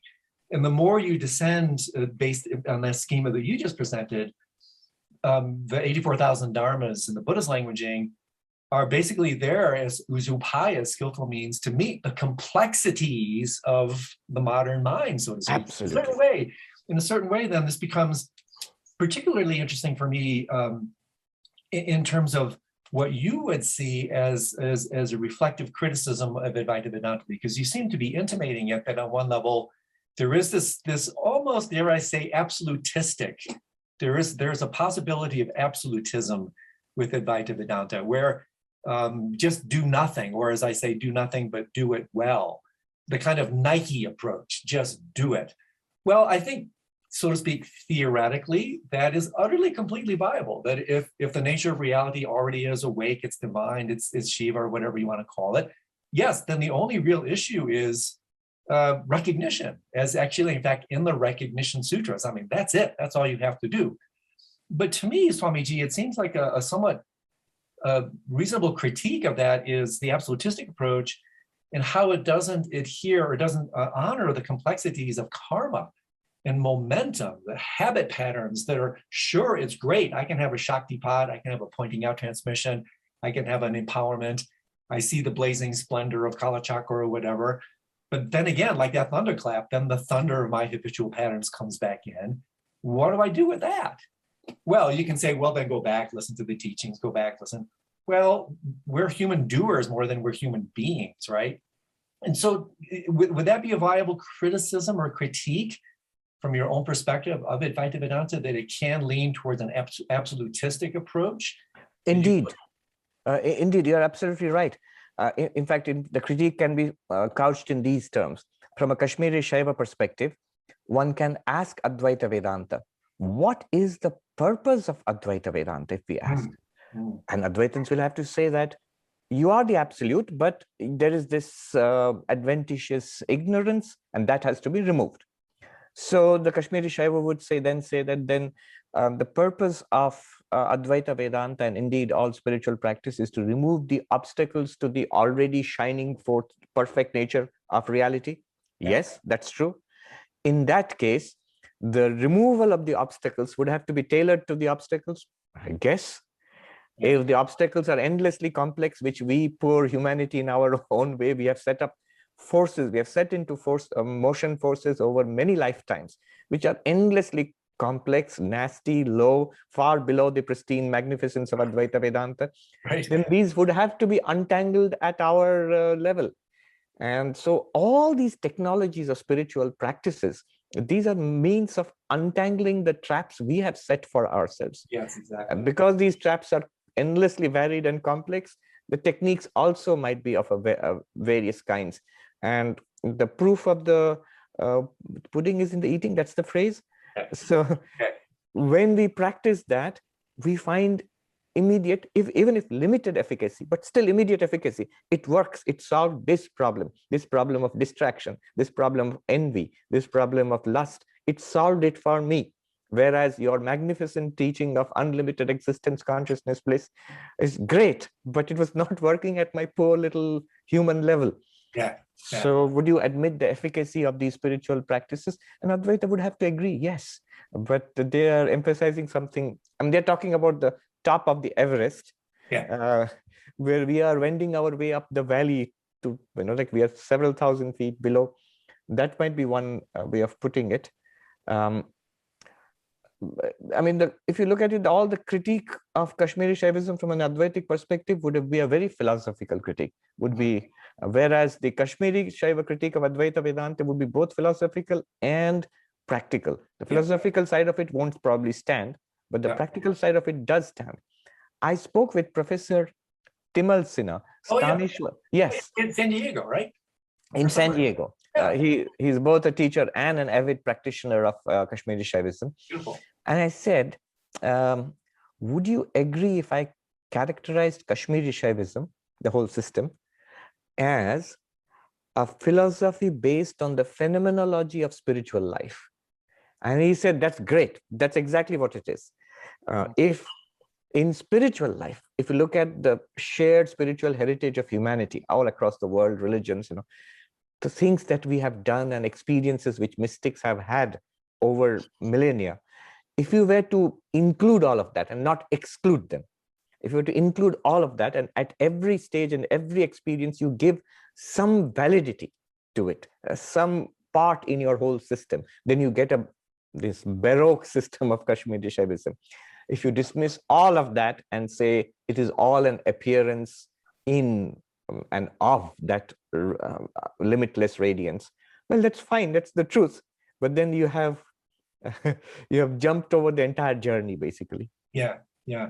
This is so unbelievably rich, and it's one reason I'm such a fan of yours, Swamiji, because I'm not sure you are aware of this languaging, but there's a quite popular movement these days of integral studies, and the integral movement, and you are so much an integral explorer. You have the heart and the capacity to honor and incorporate so many bandwidths of truth from so many different traditions that I find really inspiring. It's humbling, it's mind-opening, and to me it's like, I think the Buddha himself allegedly once said, wherever you find the truth, you will find my Dharma.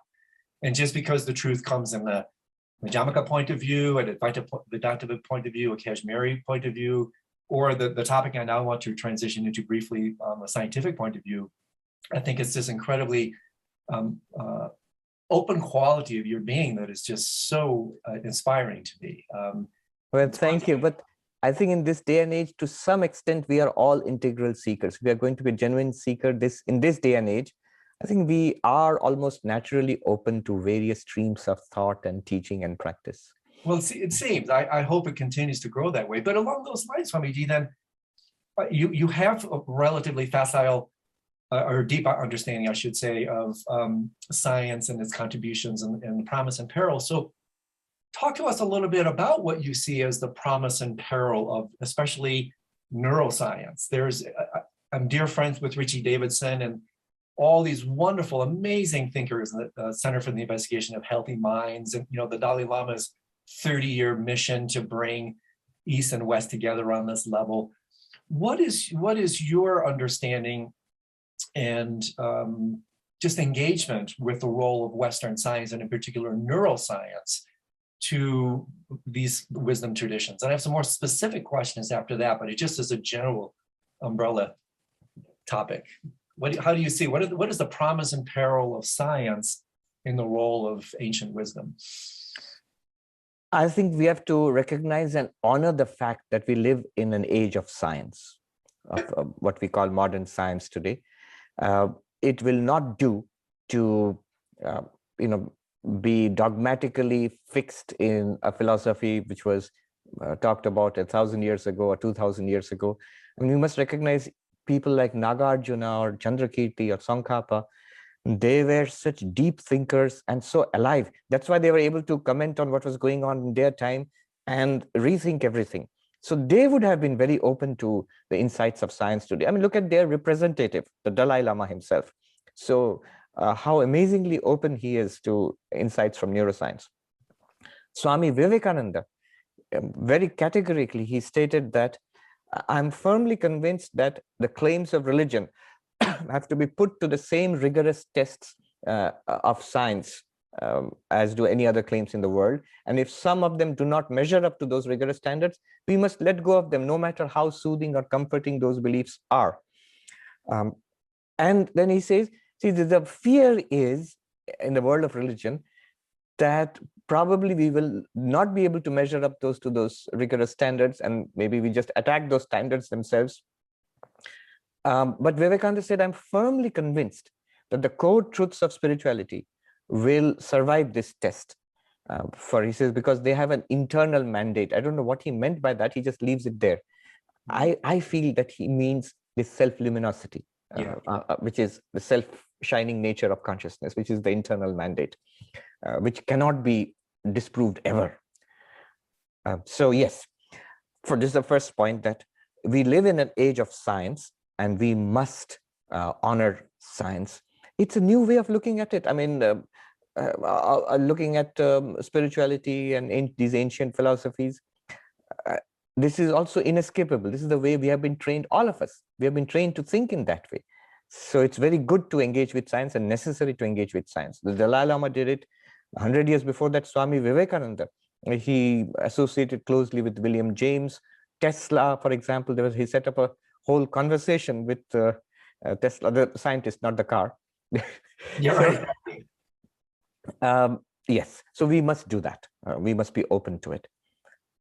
Do these systems, Madhyamaka or Advaita Vedanta, do they need science? In one sense, no, because they can serve the purpose, that is of enlightenment, spiritual freedom by themselves, as they have been for centuries or millennia now. On the other hand, we can gain both ways.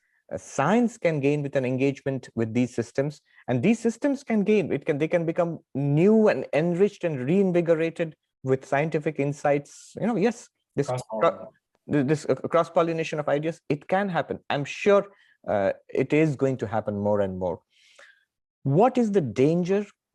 Let me put it this way.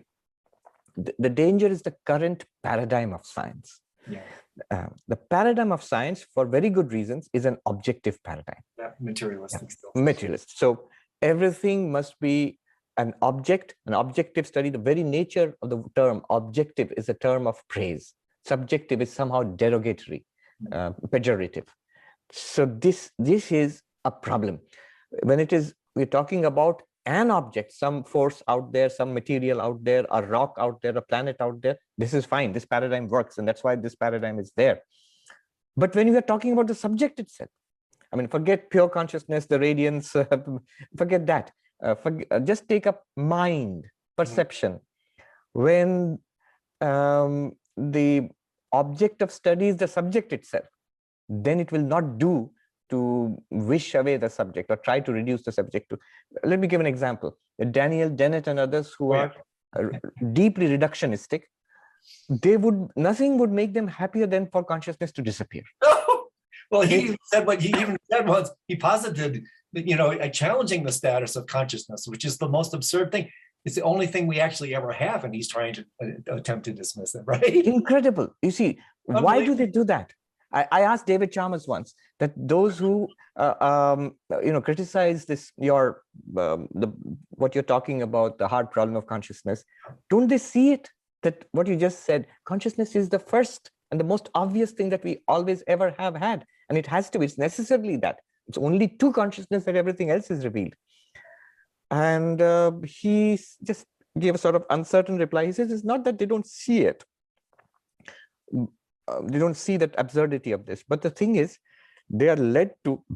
Now I am reading my thing into David Chalmers' reply. Sure. It is the paradigm which is forcing them into that particularly unsavory corner. Yep. Everything must be a thing. Yep. And therefore, consciousness, if it does exist, and I'm forced to admit something like consciousness does exist, it must be a thing.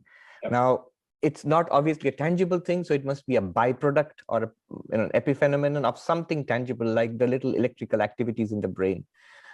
It doesn't work. Yeah. This approach doesn't work. Ed Witten, who is... I know Ed, sure, the physicist from Princeton. The physicist. Somebody wrote about him. He's the closest thing to Einstein that we have got. I mean, if you quote him, a neuroscientist will say, well, neuroscience is not his subject, consciousness studies is not his subject, but still, I mean, you give credit to an enormous intelligence when you come across it. So he says, it's interesting that there's this little clip, you can find it on YouTube. If you search for Ed Witten on consciousness. Oh, wow, okay. Yeah, some interviewer and some journalist in some science interview, he suddenly popped this question. I'm sure the whole interview was about physics, but he popped this question to Ed Witten. What about consciousness, the problem of consciousness? And Ed Witten says, I think as the years go by, we will learn more and more about the brain. We'll learn a lot about the brain, but consciousness will still remain a mystery. Oh, that's fantastic. Good for him. Yes. I mean, good for him. And if you, exactly, my sentiments exactly, but if you see that the journalist misunderstood him completely. The next question was, oh, you want consciousness to remain a mystery? And Witten just shakes his head and smiles a little bit. No, that's not what I meant. You can't reduce it. Your paradigm is forcing you to reduce everything to matter and processes of matter. It doesn't work. I mean, I can share with you, 2 years back at Harvard, one of the courses which I took was the philosophy of mind. So like it gives you a nice survey of all the papers in this field till most recent papers. So it starts with Descartes 300 years back, and then it works its way to whatever was done in the 20th century, more or less. I felt after reading those things, I felt the last person who said anything interesting was Descartes 300 years back, who ended up with his, he started his project of complete doubt in his search for the certain basis of knowledge. And he ended up with the famous mind-body dualism. And that's where the modern philosophy of mind has been stuck for 300 years. If you look at all the papers which were part of our syllabus, half of the papers are trying to reduce consciousness and mind to matter, to the brain, to the neurology, or to behavior, or to language. There was a time in the Oxford common language philosophers who tried to say that everything was a delusion created by our misuse of language. So whatever, one whole set of papers like that. And the other half of the syllabus is papers by people who point out, guys, sorry, this is not working. You cannot reduce mind or consciousness to language. Multiple philosophers giving thought experiments to show that there is something beyond just, for example, information in consciousness. Yeah. I mean, right there in MIT, they are designing robots powered by AI to do everything that we can do. Those robots can take decisions. They can see and hear. They have sensory systems. They are powered by sophisticated AI programs. They can drive cars, for example. So many things. Everything that a mind can do, a robot can also do, powered by AI. But they don't see the amazing thing about it. That robot, which can drive a car just like you. That means it can see, it can hear, it can take decisions. Yet there is no internal feel there. There is no first-person experience there. Somebody might ask, how do you know? Well, ask those engineers in MIT and Google, and have you programmed it for self-consciousness? They'll say, obviously not. There's nothing like that there. It's a machine, which means consciousness is very distinct from all the other processes which we club together with consciousness. Yes. That distinction is still lost upon them. I mean, you will be surprised when we talked about consciousness in that class at Harvard University, very smart young people. One young man, looking a little puzzled, said to me, I'm not sure what you mean by consciousness. Probably it is not a scientific entity. It's something you do in the humanities. So he thinks that consciousness is something poetic, something of fantasy, or a social consciousness, something like that.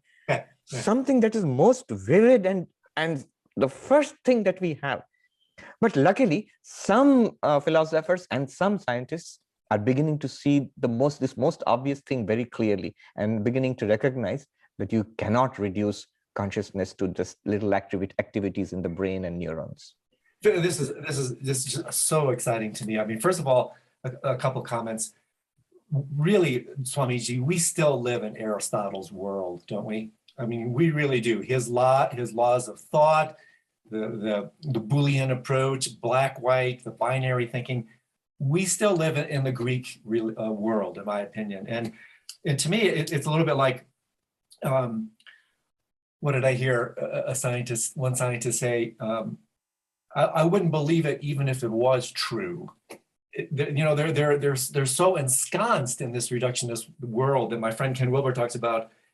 Everything is fundamentally reducible to frisky dirt, which is a wonderful way of looking at it. And so to me, the really great, and this is a radical shift, the great gift of these non-dualism traditions is this amazing swing from reductionism to, this is my languaging, to a type of elevationism. Instead of shrink wrapping and reducing everything to matter, this elevates everything to awareness, consciousness, mind. And therefore the byproduct of that is in fact a sacred world, a world that is much more in resonance with the way reality actually is. And unless people contest the validity of that approach, well, look at the consequences of the previous worldview. Look at the consequences of materialism and reductionism.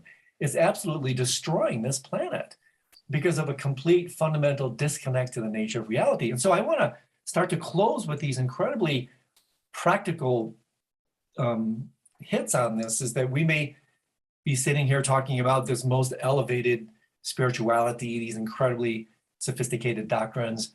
But in my estimation, the cash value here, I think William James's term, the cash value is, if you really take this to heart and you live from this place, this is a radical game changer.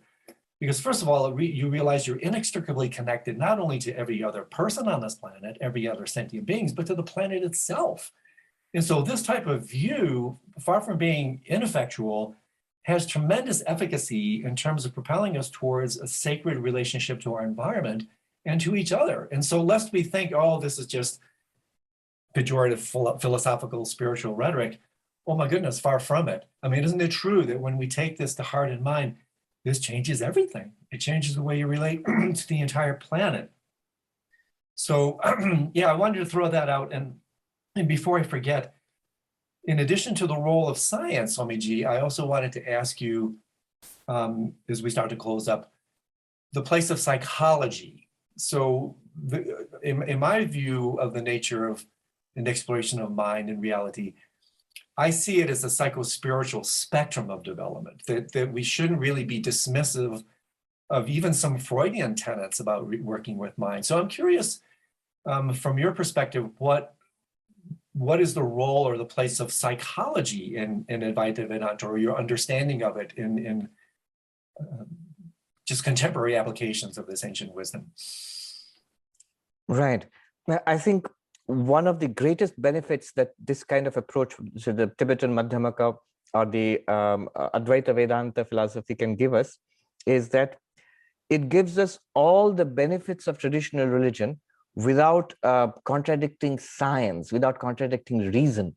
It's something that in today's world, it's impossible to accept a dualistic, theistic kind of religion, no matter how soothing and comforting that it might be.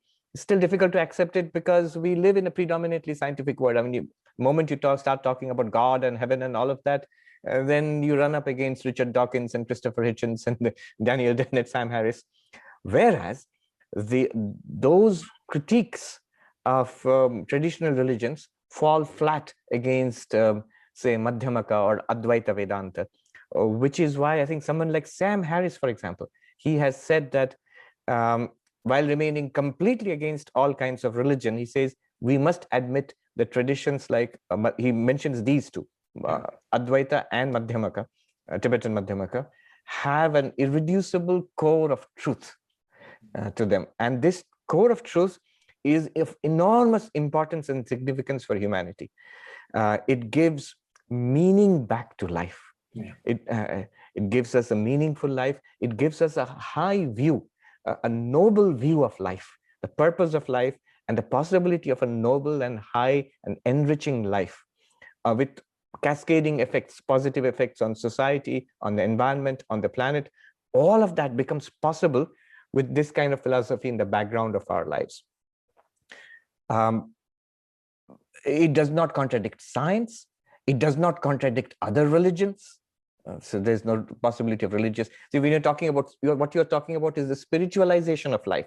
You're not talking about a theology, like a theological society. No, it's not that one religion dominates and you have to follow that religion or else. Nothing like that at all. It's such a broad spirituality that you can accommodate everybody, from the believer to the atheist in this spectrum. Psychology, from an Advaitic perspective, psychology is more in the realm of yoga philosophy and Tantra, I would say. Advaita sort of jumps over the mind to go to the sort of the light which radiates through the mind, the underlying consciousness itself. But psychology is very important because it mediates between the world of science and the world of spirituality. It mediates between our material everyday existence and our ultimate goals of spiritual enlightenment. The whole problem and the whole solution lies in the domain of the mind, in the domain of psychology.